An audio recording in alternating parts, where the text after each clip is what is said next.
Hi, good morning. Thanks for joining me in my shop. We're starting on a new project here. This is a stereo receiver amplifier and power supply. Actually, this is the output amplifier here. That's come out of a console called an Emerson console. It was built in Montreal probably in the mid-60s, but I'm really not sure when. Could be a little later than that. And I did manage to test this in place before I removed it from the console. I plugged it in, turned it on, absolutely nothing happened anywhere. No lights, no action. So let's, I'm just going to show you on the internet a picture of what the console looks like. It's not exactly the same console, but it's so close you could mistake the two. So just to give an idea of what it is I'm looking at.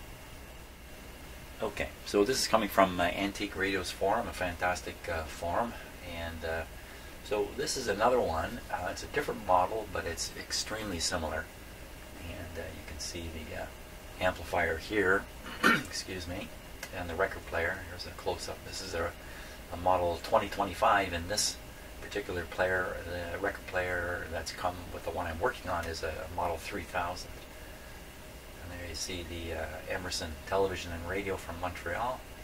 There's the model EH23A. Now that's the one in the picture here. So if you look at this one, here's the nameplate actually came in with it. And it's a EH23A. Emerson television and radio, Montreal, Canada. Serial number 637, if that matters. Now, right off the bat here with this player, there's something that's very hard to spot, and that is the dial string is running right through here, right through this space here. You can see it there. Wow, that's out there screaming, please catch me on something and break me. And I almost obliged it already, taking the receiver out of the console cabinet. Just about did in this string here. So what we're doing this morning, what I'm doing this morning is going to carefully examine this because it doesn't work at all. There may be something visual that I can spot, maybe something bad. Maybe there's a fuse in here I haven't even come across yet. And we'll just go from there, see what we can see. So let's start. We'll start with the receiver here. So it's got some push buttons out here. Oops, not labeled. If I remember, it was AM, FM, and stereo. Stereo meaning really record player. Now that's a hint already that the receiver here is not a stereo receiver. I don't know that for sure. But I suspect it's a mono FM receiver. And the stereo part is only engaged when you play a record. Not sure of that. You can see these two panels on the amplifier here. Are the two output transistors. Excuse me. So, you know, it's pretty clean up here. Doesn't look bad. Now this was mounted high up and on its end, I guess you could say, inside the console. So any dust that formed would tend to form this way on these surfaces. Uh-oh, what's this? Oh, I see a little more there. You know, in the floor of the console cabinet, there's clear evidence of a water event taking place with this. Don't know what. Couldn't see anything on the top. Top looked fine. So exactly how it got this wild stain inside it, I don't know. But maybe this is part of it here.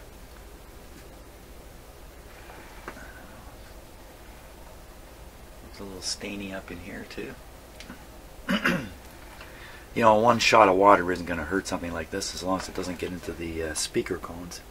Let's tune it and see if it'll, oh yeah, tune's fine. Excuse me. No problem there. Good show. There's not much to see on top, just an endless supply of terminals here. Now it looks like to turn this up on its side, I gotta place it on this side. It's got a screw sticking out here. Not going to be terribly stable. Certainly can't put it on this side because of the strings and Wow, there's a lot of tension in that. Whew. Boy, that's lucky I did not break it already. Let's flip it up. Not very heavy because there's no transformer on it. A little more stable if I just lift this edge here.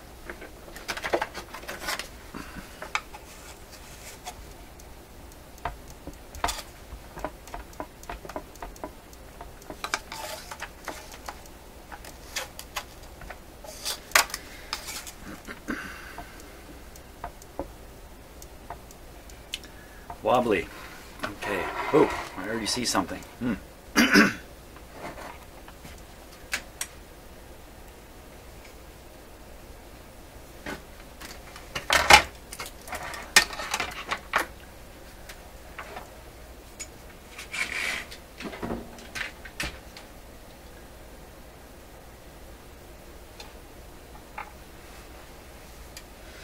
Okay, now just taking kind of an overview look.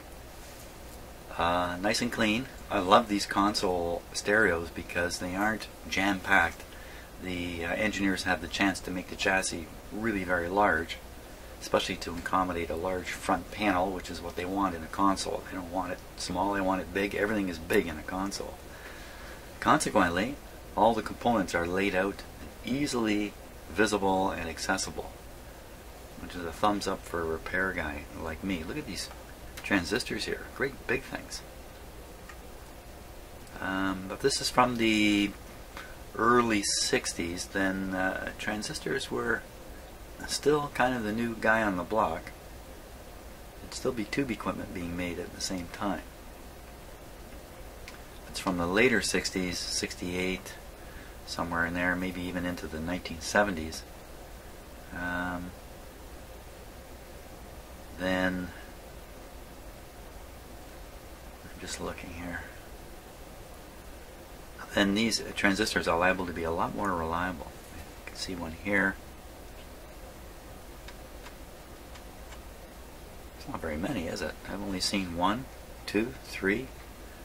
It looks like one buried in there. 4, 5, 6. There's probably 20 in here if I look along that. 7, 8, 9, 10. Yeah, they're all over the place. Anywhere you see a little cluster of components, there's liable to be a transistor right in there. Okay, now the thing I reacted to as soon as I looked at this was this.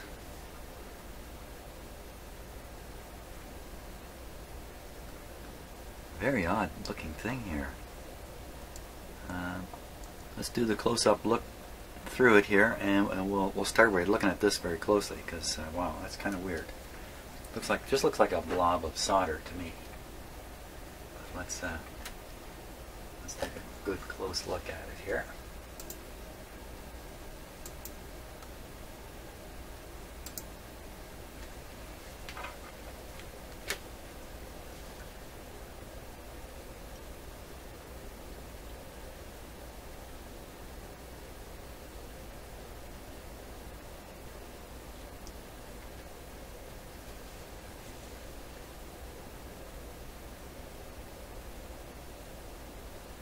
It's weird.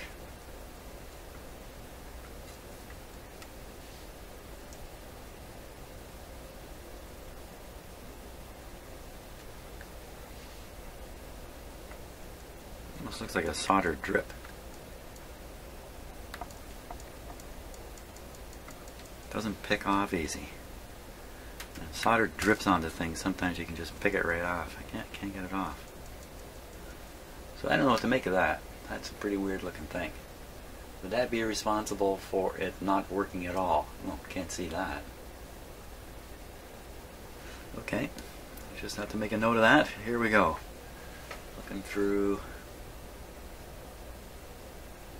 You know, I'm going to back off the focus on my camera here a little bit so you can see a little more. Just bear with me a moment.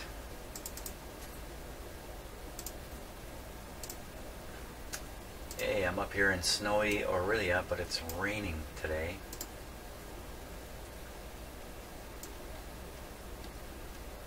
going to rain all day, but it looks like most of the rain's going to miss us here in my town. I don't want to have 2.5 feet of rain-soaked snow on my property. So let's take a look here. Diode. See, nice and clean, of course. Another diode. There. This gigantic transistor here. Ooh, hope those aren't germanium. Awfully big. 2N 2091. Nicely labeled. So I'm looking for burned resistors. Anything that appears to be out of sorts.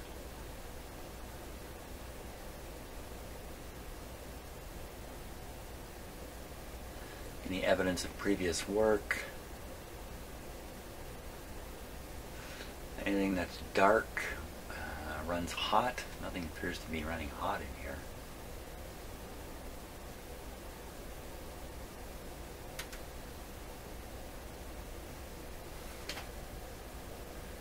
The unusual components I can't identify, like what is this thing sticking out here? I think that's a transistor.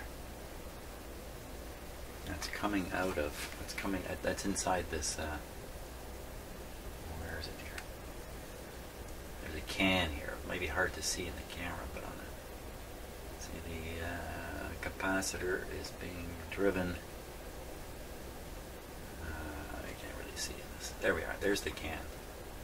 That's got to be the FM can, maybe AM tuning stuff is in there too.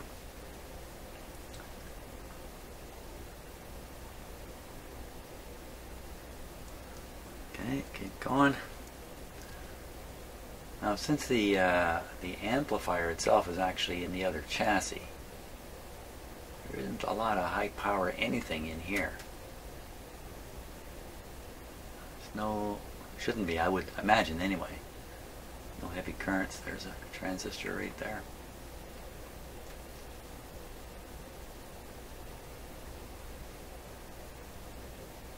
Terminals for something. I'd say about half the time when I do this, I find something that needs to be found. Something burned out. Something not right. Lots of diodes in this. What's this brown paper bag doing here? Why would they? I think this must be a coil, and they've covered it with paper here, paper tape. Oh, Hunts. Okay. That name's familiar. I think Hunts is known for a lot of bad capacitors, maybe not this type. It could have been at some point in their history.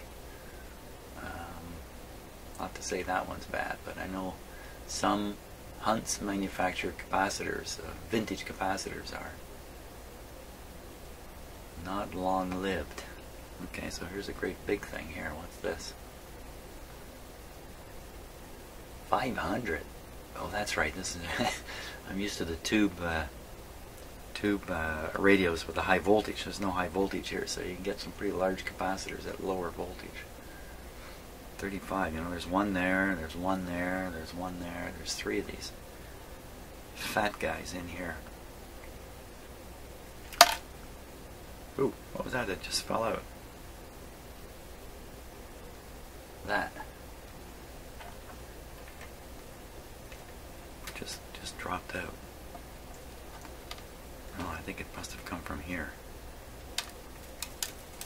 Huh, jeez.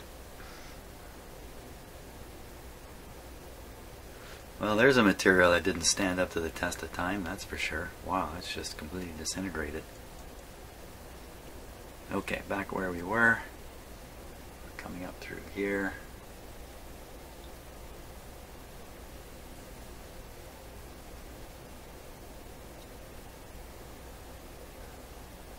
Looks to be in great shape. That's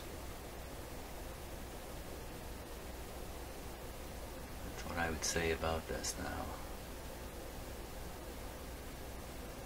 I've got a bunch of transistors on order. So I have some in my a better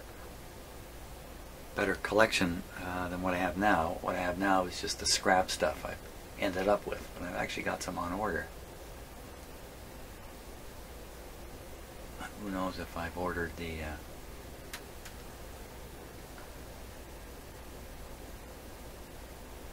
ones that would be suitable for installing in here. My transistor knowledge is very, very rusty.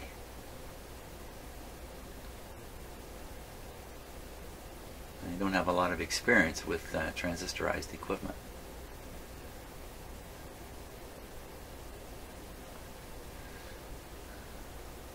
You can't let something like not knowing what you're doing get in the way of trying to do stuff. That's another one of those blue. I think that's another one there. They look to be in fine shape, but of course you can't really tell by looking at them. Right down in the corner here. Those must be the audio lines going out, joining this bundle of wire out here. I think that's what that would be. Well, that's probably the output point of the whole receiver. And it looks like a left and a right channel, and you can see the components are duplicated here. So good guess that this is the output, stereo output. Now it's quite likely that the phonograph input is brought up to this receiver in order to engage with the push buttons, these push buttons here. It could be that still there's really nothing stereo about this receiver, but at the very end it has to send a left and a right to the amplifier when the record player is playing. What's this thing? An awful lot of writing on there.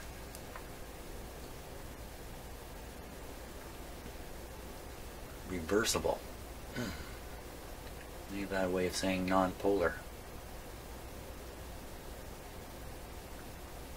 That makes sense too. If this is the output and you're going to protect it with capacitors, you probably want to use a non-polar capacitor. Okay, let's keep going. Here's all the controls. Even this on-off switch could be suspicious. Wait a minute, there's more than one on-off switch here. There's one here. Which one is it? What is this?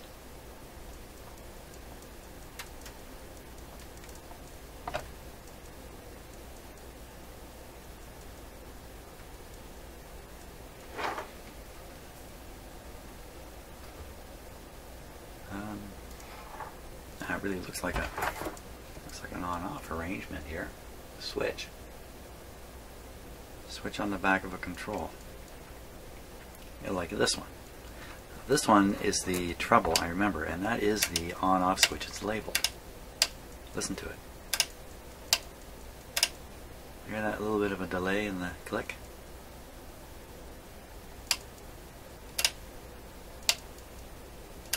Doesn't bode well for the switch. So it could just simply be a busted switch. You know, a lot of things that break down in electronic stuff is nothing electronic, it's mechanical. From things being worked all the time. Whoa, now if this is a switch, surely I can... Okay, I don't know what this is. Okay, put that down on the list of mysteries. Different style of capacitor there.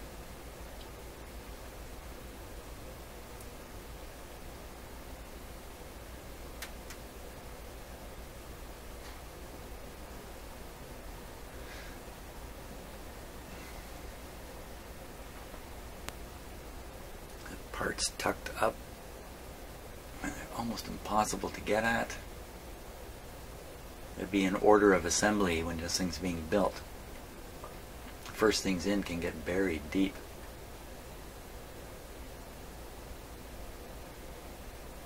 Okay.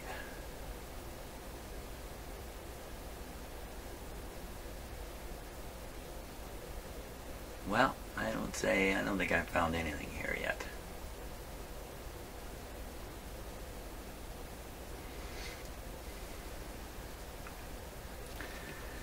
Nothing too weird in there.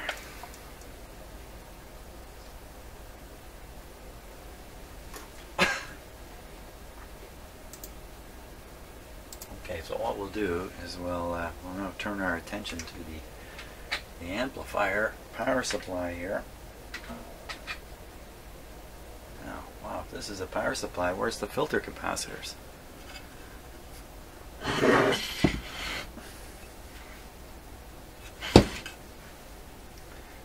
Heavy little guy. Okay, so there's the power in. There's a circuit breaker, which I tried just in case the circuit breaker was popped, but pushing it didn't do any good. I'm looking hard for a fuse. I don't see a fuse. This is probably the driver transistor here, driving the output power transistor here. It's mounted on a plate which is insulated away from the chassis. Little plastic bushings in there. I saw this yesterday already, so I know this. As a warning, don't short this plate to the chassis or it's a goodbye transistor. These transistors commonly do fail because they get hot and they age faster than everything else, or everything that's not getting hot. The output to the speakers goes on these terminals here. In the console, there's a large speaker. It's not as big as you'd want, really. It's a fairly large speaker, and then a smaller tweeter there, and the tweeter's not as small as you'd want.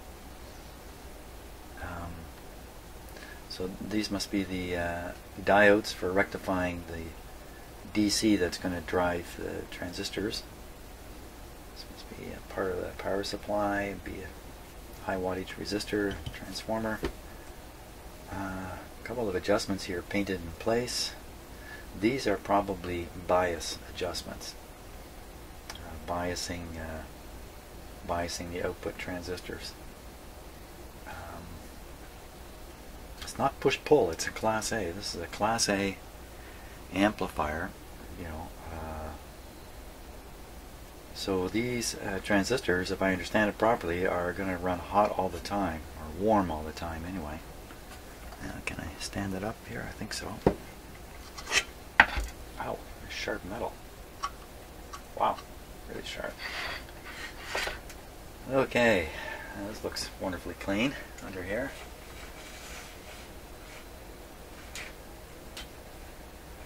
Lots of yellow jumping out. Okay, so there's the big filter capacitor.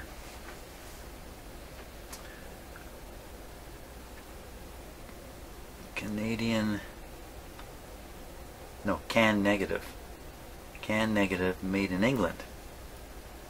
Well, that explains the Hunts capacitors too. Ooh, there's the kind of capacitor you want to be worried about. This is a plastic encased paper wax type capacitor. These guys are notorious.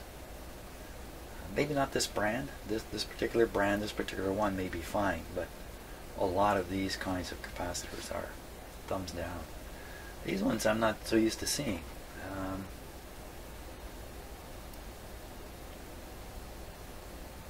You can clearly see that there's a stereo thing going on here. There's this half and that half, and they're almost mirror images right down the line.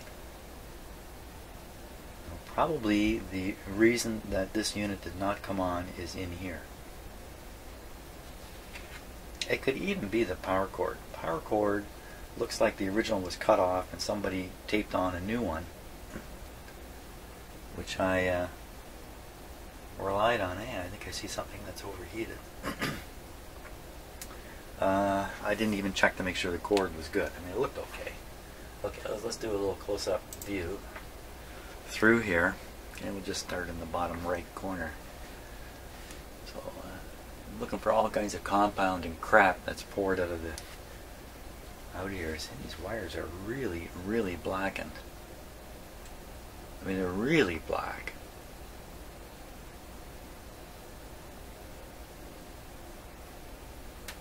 Wow. And then they're not so black here. Why so black? You know, like, honestly, that looks like a fire.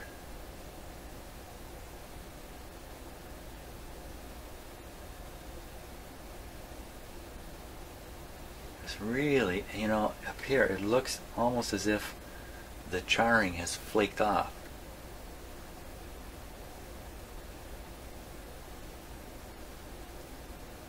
Wow, let's hope that's not the case. If well,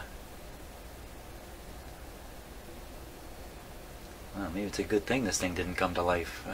I plugged it in. Well, that's not very reassuring, but you know, no guarantees of what I'm seeing here.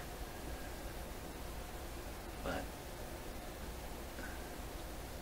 it almost looks like there's been a ball of fire right here. I think that's very unlikely. I really don't think it's likely. I'm just going on the observation. Now there's the probably the two rectifier diodes sitting there, but wait a minute, there's two diodes on a plate back here. This plate here. Those are diodes up at the top there.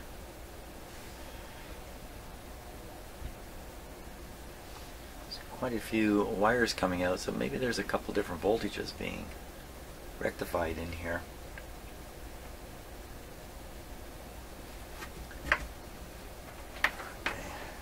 See, I can't move my camera further because I was standing on the camera wire. Here we go. It's another one of these bigger capacitors.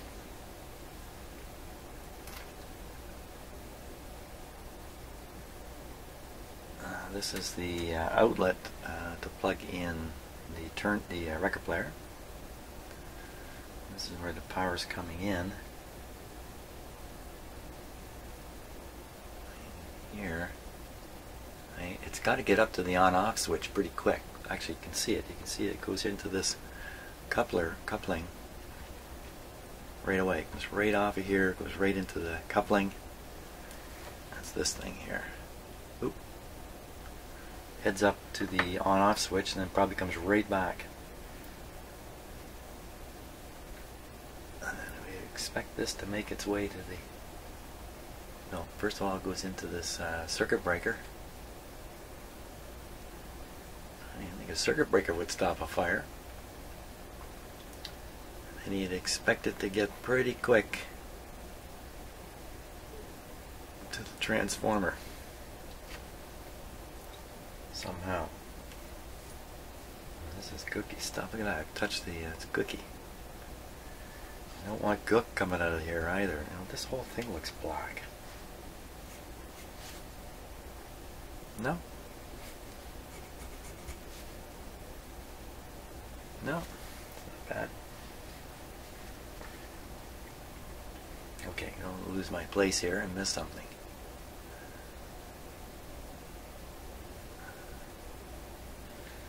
Two adjusting pots here. That's what we saw from above. Almost for sure these are for adjusting the bias. You get the bias set a little high, so there's a little too much current. You're going to run those output transistors too hot. You get set way off, you get distortion.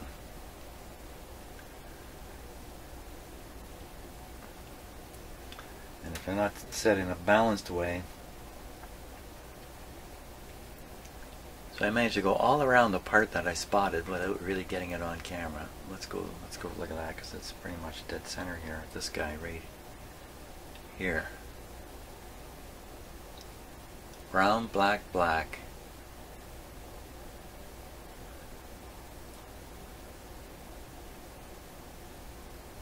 That's a mighty small resistor. It looked like it was melted into... No, it's not. No, it's not. Nothing wrong there. Move along, there's nothing to see here. So again, nothing visual coming out.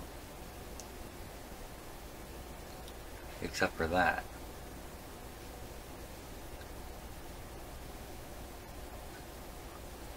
You know, how this would ever get set on fire, I have no idea. There'd be something else that had burst and flamed out. You know, I just don't see how this could be a fire. But it sure is ugly looking. Okay. So we're left with the question. How come this doesn't work? That's a pretty good question when you're in a shop like this. I think probably the best thing to do here is apply power to it again. That means I'm going to have to plug it all together.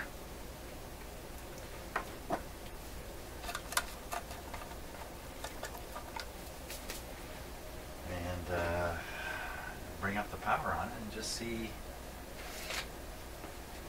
why it's not showing up everywhere or anywhere at all.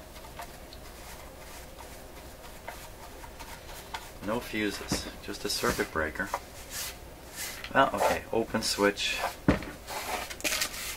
circuit breaker shot. What are the chances of that? I don't know. Be easy to check just by looking for, close the switch and see if there's still voltage across it.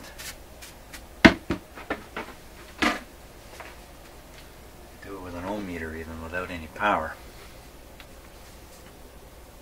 Let's do that. That's a good idea. I like that one.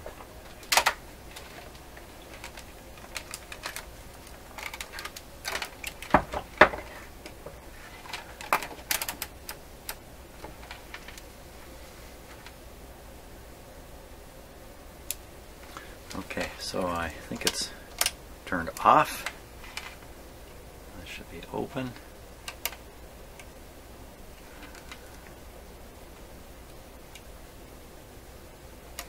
Open, turn it on, the switch should be closed.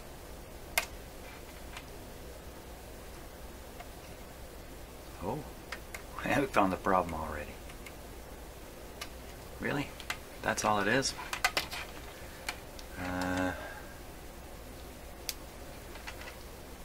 Let's just be as sure as we can. I'm on the right control.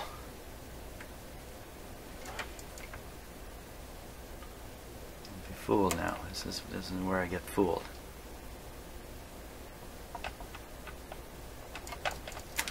Looks like that switch is just open all the time.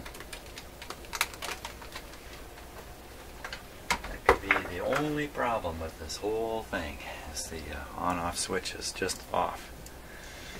Okay, so watch out for the string.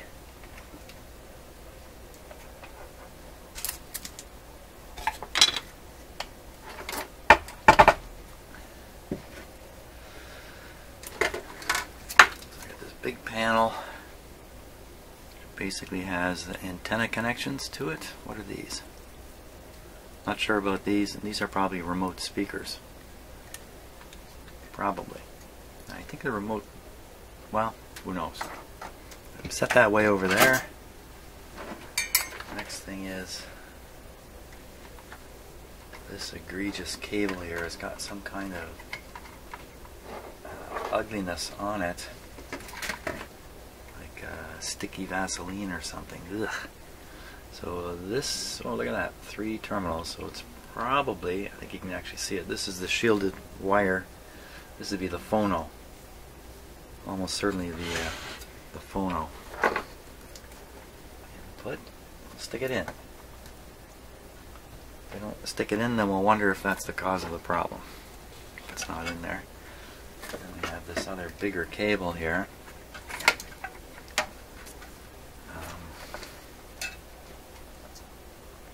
So this is sending the operating power from here into the receiver and also accepting back, I would imagine, the audio output from the radio. If this is the phono and it's straight from the phono, no, it loops through here. I think the phono inputs are actually here, but it could be there's nothing more than a switch. So the phono signal comes into here through the switch out on these wires into here, and this could be a more sensitive input than this one. Assuming I got this right, I may not. Could be the radio comes out on these two. Now there's no switches here. Okay, just keep that as a question mark. How does this work? Good question mark. Oh, I did hunt around quite thoroughly for any information, schematic on this. It looks like these Emerson is a bit obscure. There's an American Emerson company, which I think is either, this is the Montreal manufacturing arm of it, or it's another company entirely. There's an Emerson Canada. All this says on the back is Emerson Television and Radio Montreal, Canada.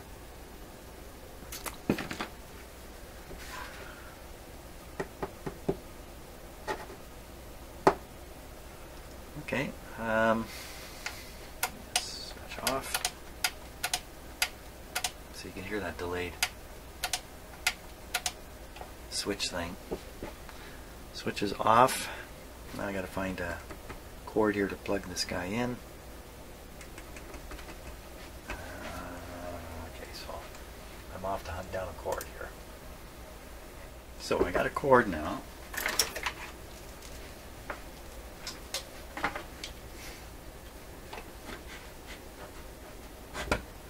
Okay. Put this into my restricted, my dim light bulb restriction thing here. Now the receiver is switched off.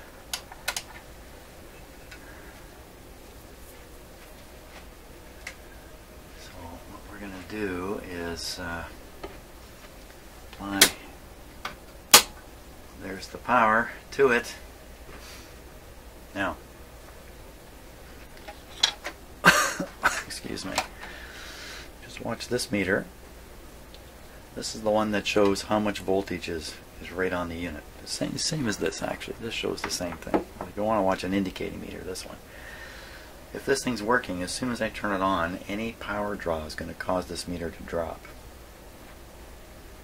There we go. Nothing.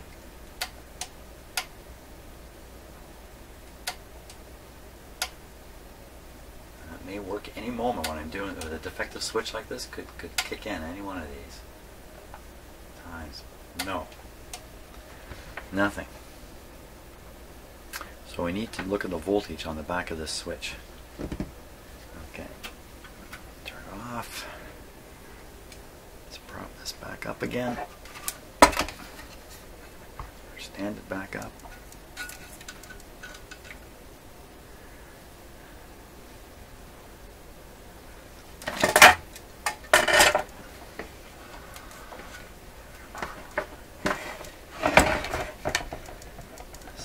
Arrangement. All these wires coming across in front of me here.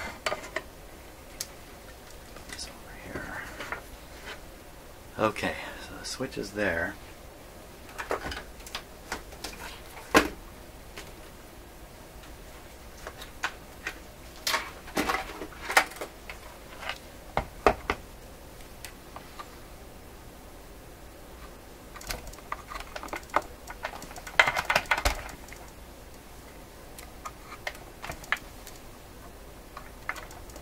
I'm not sure those are going in far enough. Ohms.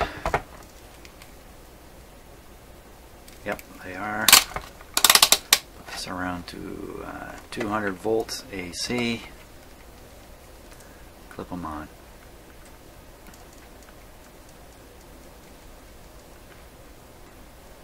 There's no power here right now.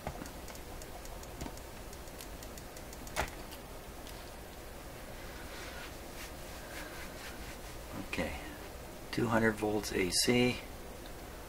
Wires going to the switch. Switch is currently off. So we hope to see 120 volts show up here. Are we ready? I think we're ready again. There we go. There it is, 123 volts. Now turn the switch. We would normally want to see that voltage disappear, but in this case, we want to see it stay. Now once again, the whole thing could come on at any time during this. Oh, okay, can you see that? I can. 123, here we go. 123 still. Okay, power off. So, dead on off switch, isn't that? that's pretty much a square one. Radio repair 101 topic. So I'm going to want to put in a short across there. I'm going to turn this power off before I do that. From then on, the set is just on all the time. So next time I power it up, I'm going to want to have speakers hooked up here. That would be a good idea, or at the very least, some resistors across here. Speakers would be good though, because it'd be, you know, it'd be nice to hear what's coming out of it. Okay, so that's what I got to sort out. I got to get some speakers and short that out.